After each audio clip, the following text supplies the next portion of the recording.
শুনি আচৰিত হ'ব এইখন চৰকাৰে অচিৰেই কাৰ্যকৰী কৰিব বৰ্ধিত সেৱা মাচুল।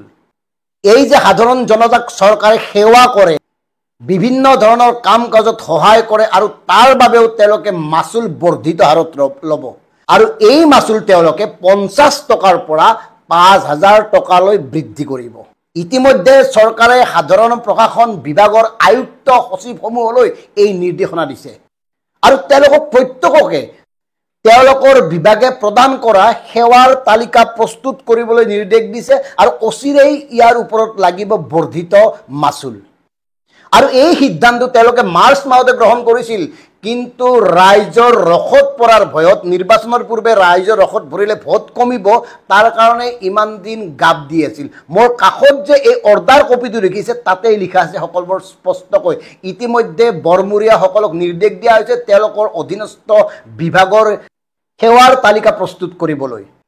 আৰু এই সেৱা মাচুল বৃদ্ধি যদি কাৰ্যকৰী হয় তেতিয়াহ'লে সাধাৰণ জনতাৰ জীৱনত চৰকাৰৰ পৰা প্ৰয়োজনীয়, চৰকাৰৰ ওচৰলৈ যোৱা প্ৰতিটো পৰ্যায়তে বৰ্ধিত মাচুল দিব লাগিব। যেনেকৈ দি থাকক আপোনালোকে দিব লাগিব আৰু তাৰ প্ৰভাৱ ক'ত কেনেকৈ পৰিব মই আপোনালোকক জনাইছোঁ।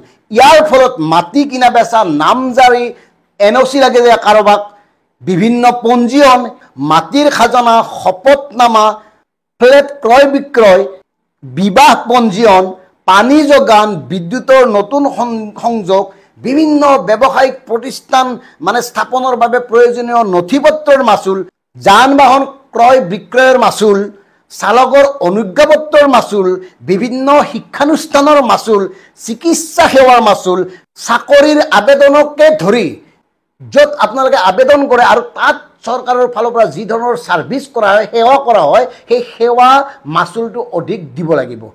আৰু এয়া চৰকাৰৰ ছাৰ্ভিচ হ'ব নে চৰকাৰৰ টেটু চেপা হ'ব সেয়া আপোনালোকে নিজেই উপলব্ধি কৰক, নিজেই বিবেচনা কৰক। আৰু এওঁলোকে ইয়াৰ পৰা চলিত বিত্তীয় বৰ্ষত অৰ্থাৎ 2024-2025 বৰ্ষত 50 কোটিৰ বিপৰীতে 200 কোটি মাচুল সংগ্ৰহ কৰিবলৈ লক্ষ্য স্থিৰ কৰিছে। গতিকে এনেকুৱা এটা হঠকাৰী সিদ্ধান্ত কাৰ্যকৰী কৰাৰ পূৰ্বে প্ৰতিগৰাকী লোকে ইয়াৰ বিৰুদ্ধে প্ৰতিবাদ সাব্যস্ত কৰক। নহ'লে আপুনি মই ক'ৰবাত যদি যাওঁ কিবা অফিচত সামান্য ফৰ্মখন ফিল আপ কৰাৰ সময়তো তেওঁলোকৰ সেৱাকৰ দুগুণ দিব লাগিব। সুৰা বিক্ৰীৰ নিৰ্দেশনা দিও কৰ আহৰণ কৰা, ৰাজহ আহৰণ কৰা এইখন চৰকাৰে ক'তো বাট ৰখা নাই। সাধাৰণ জনতাক এওঁলোকে এনেকৈ ডিঙি চেপি ধৰিছে, সাধাৰণ জনতাই হয়তো অনাগত আৰু কিছুদিনৰ ভিতৰত উশাহ ল'বলৈ কষ্ট হ'ব। ধাৰৰ উপৰি ধাৰ কেৱল বিজ্ঞাপন শ্লোগানত চলি আছে আৰু দৈনন্দিন ব্যৱহৃত প্ৰতিটো সামগ্ৰীৰ মূল্য বৃদ্ধি দিনে কৰি আছে। চাউলৰ দামে ক'বনে, দাইলৰ দাম ক'বনে, মিঠাতেলৰ দামে ক'বনে, ঔষধৰ দাম ক'ব, তাৰ পিছতো চৰকাৰে সেৱা কৰাৰ নামত যি মাচুল লয় নিম্নতম সেয়াও বৃদ্ধি হ'ব। আপুনি বা মই যদি আমাৰ চৰকাৰী হস্পিটেলখনত যাওঁ তাত যে তেওঁলোকে এটা ছাৰ্ভিচ মাচুল লয়, ফিজ লয়, সেইটো আমি ডাবল দিব লাগিব।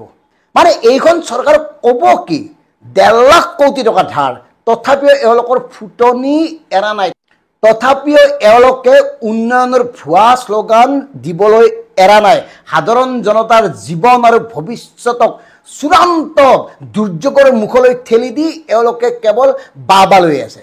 গতিকে আমাৰ কথাটো হ'ল সময় থাকোঁতে ইয়াৰ বিৰুদ্ধে প্ৰতিবাদ কৰক। প্ৰতিগৰাকী সচেতন লোকে নিজৰ ফেচবুক পেজক যি ধৰণে পাৰে, যেনেকৈ পাৰে ইয়াৰ প্ৰতিবাদ কৰক। কাৰণ চৰকাৰে জানক সাধাৰণ জনতাৰ খং উঠিছে আৰু এই খঙৰ ভমকত 26ত এওঁলোকক পুৰি ছাই কৰি পেলাব লাগিব।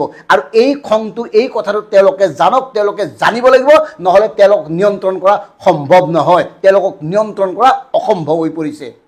নিজেই চিন্তা কৰক, ক'ত টেক্স বঢ়োৱা নাই, মাচুল ক'ত বঢ়োৱা নাই, প্ৰতিটো ক্ষেত্ৰত প্ৰতিটো ব্যৱস্থাত মাচুল বৃদ্ধি কৰিছে। আনকি জৰিমনাৰ মাচুলো ব্যাপক হাৰত বৃদ্ধি কৰিছে। প্ৰত্যেকেই জানে, প্ৰত্যেকেই গম পায়। হয়তো এইখন চৰকাৰৰ বৰমূৰীয়াসকলক এই দায়িত্ব দিছে যে আৰু চিন্তা কৰক ক'ত কেনেকৈ জনসাধাৰণৰ পৰা চুচি মাগি আনিব পাৰে। কেৱল ৰাজহ লাগে, ৰাজহ, কেৱল টকা লাগে চৰকাৰখনক। চৰকাৰখন দেউলীয়া হৈ গৈছে, অথচ তেওঁলোকে মানি নলয়। নাও বুৰি গ'ল, তেওঁলোকে টিঙৰ পৰা নামা নাই। শেষত DKB ব্যক্তে এইখন চৰকাৰক আমি কঠোৰভাৱে সকীয়াই দিব খুজিছোঁ, সাধাৰণ জনতাক এই ধৰণে বিপৰ্যস্ত কৰি দুৰ্যোগৰ সন্মুখলৈ ঠেলি নিদিব। সাধাৰণ জনতাৰ বৰ কষ্ট হয় ক'ৰবাত কেনেবাকৈ পোৱা টকাখিনিও যদি এনেকৈ আপোনালোকক দিব লাগে নিজৰ বাবে কি কৰিব নিজৰ ল'ৰা ছোৱালীৰ বাবে কি কৰিব শিক্ষানুষ্ঠানত যদি মাচুল বৃদ্ধি হয় প্ৰতিটো ক্ষেত্ৰতেই যদি দুগুণ মাচুল দিব লাগে কেনেকৈ সহ্য কৰিব আপোনালোকে নিজেই ভাবক দাদাঙুৰীসকল